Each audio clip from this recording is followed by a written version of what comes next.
안녕하세요. 여러분, 핫트렌드 채널의 한마스터입니다. 오늘은 북한의 러시아 우크라이나 전쟁 지원과 병력 파병에 관한 이야기입니다. 이로 인해 중국이 얼마나 불편해질지, 그리고 그에 따른 전략적인 움직임은 어떻게 될지에 대해 알아보겠습니다. 그럼 바로 시작해볼게요. 북한의 파병과 중국의 불편함. 북한이 러시아의 우크라이나 전쟁을 지원하기 위해 병력을 파병하며 본격적으로 참전한 것이 중국을 불편하게 만들 것이란 분석이 제기되었습니다.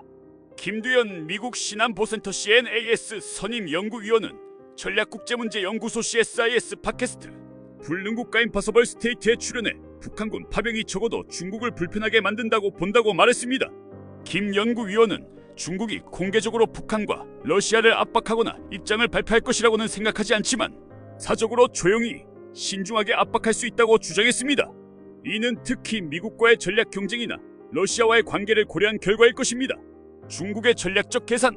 중국은 동북아 지역에서 긴장이 고조되는 것을 원치 않는데 북러 협력은 한반도 긴장 고조로 이어질 공산이 큽니다. 장기적으로 이는 중국의 이익에도 부정적인 영향을 미칠 것으로 전망됩니다. 김두현 연구위원은 긴장이 고조되고 이리 잘못돼 한반도 안보 상황에 직접적인 영향을 미친다면 이는 필연적으로 아시아에서 미국의 더 큰 존재감과 역할로 이어질 것이라고 설명했습니다.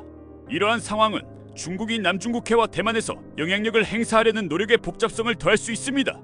중국의 우려와 안정 추구. 시드니 사일러 전 미국 국가정보국 DNI 산하 국가정보위원회 NIC 북한 담당관도 중국은 오랫동안 영내 안정을 최우선 과제로 삼아왔다며 이 지역에서 증가하는 위협은 안정에 대한 중국의 열망을 위험에 빠뜨리고 있다고 평가했습니다. 이는 중국이 한반도의 불안정한 상황을 원치 않으며 안정적인 환경을 유지하려는 노력을 지속할 것임을 의미합니다. 북한의 대담해진 행동. 전문가들은 북한이 참전을 통해 더욱 대담해질 수 있다고 우려했습니다. 사일러 전 담당관은 북한 병력이 러시아나 우크라이나에 있을 수 있다는 사실보다 러시아가 제공하는 지원이 북한을 더욱 대담하게 행동하도록 하거나 예측할 수 없고 중국의 해가 될 수 있게 하는 것이 더 문제라고 지적했습니다. 김두현 연구위원은 과거 북한이 사소한 영역에서도 러시아의 허가를 구하며 종속적인 모습을 보였으나 이제는 전세가 역전돼 강대국인 러시아가 약소국인 북한의 도움을 청하고 있다며 김정은이 얼마나 흥분하고 자랑스러워할지 상상할 수 있다고 덧붙였습니다. 이는 북한이 러시아의 지원을 받으며 더욱 강력하고 대담하게 행동할 가능성이 있음을 시사합니다. 조용한 압박과 국제적 반응. 중국이 북한과 러시아를 공개적으로 압박하기보다는 비공식적인 채널을 통해 조용히 압박할 가능성이 큽니다. 이는 중국이 국제사회에서의 입지와 미국과의 전략적 관계를 고려한 신중한 행보일 것입니다. 동시에 북한의 대담한 행동이 국제사회에 어떤 영향을 미칠지 주목해봐야 할 것입니다.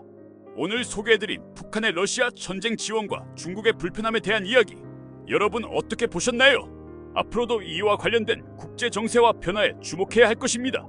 더 많은 흥미로운 이야기로 찾아오겠습니다. 좋아요와 구독 부탁드리고 다음 영상에서 또 만나요.